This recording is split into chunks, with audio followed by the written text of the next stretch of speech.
ঝিনাইদহ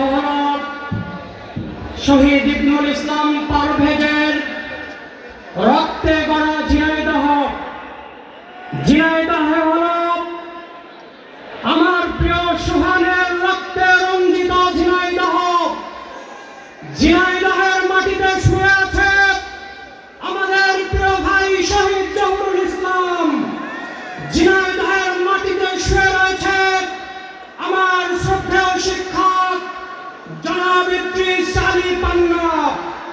আজকে ঝিনাইদহে দাঁড়িয়ে আমরা বলতে চাই, যেই মাটিতে আমাদের বিপ্লবীরা জীবন দিয়েছে, যেই মাটিতে শহীদের রক্ত ঝরেছে, যেই মাটিতে শহীদেরা ঘুমিয়ে আছে, সেই মাটিতে কোনো স্বৈরাচারের জায়গা। প্রিয় বন্ধুরা, আগামী 12ই ফেব্রুয়ারি হল বাংলাদেশকে স্বাধীন এবং সার্বভৌম বাংলাদেশ গড়ার দিন। 12ই ফেব্রুয়ারি হল যারা দীর্ঘ 16 বছর ঢাকায় আসতে পারে নাই, যারা দীর্ঘ 16 বছর ফ্যাসিবাদ বিরোধী আন্দোলনে সাড়া দিতে পারে নাই, যারা তার নেত্রী বাসভবনের সামনে থেকে পানি ট্রাক সরাতে পারে নাই, তারাও যদি এখন আস্ফলন করে, তারাও যদি আমাদেরকে বলে আমরা তাহাজ্জুদের নামাজ পড়েই ভোট সেন্টারে যাব, আমরা বলবো আপনি শেখ হাসিনার পথ পদাঙ্ক অনুসরণ করছেন।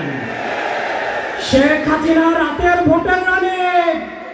আপনি যদি রাতের ভোটের পারপুত্র হতে চান, আমরা তাওহীদি জনতার পক্ষ থেকে ঘোষণা করছি, আমরা প্রত্যেকটা সেন্টারে তাহাজ্জুদের জামাত কায়েম করব। প্রিয় তাওহীদি জনতা, আমি হ্যাঁ ভোটের পক্ষে একটি আহ্বান জানাবো।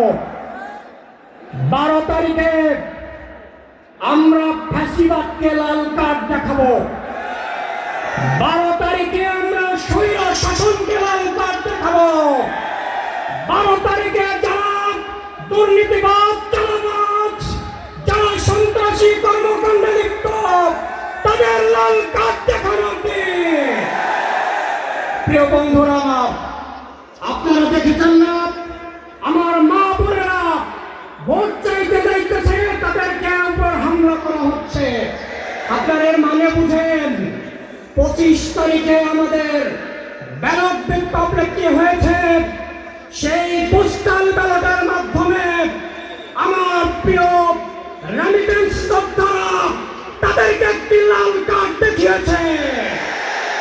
ইতিমধ্যেই সোশ্যাল মিডিয়াতে এই লাল কার্ড এমন ভাবে ভাইরাল হয়েছে, তারা প্রতিটি রিলসের মাধ্যমে তাদের পতনের যে দৈকান শুরু হয়েছে তারা সেটা দেখতে পাচ্ছে।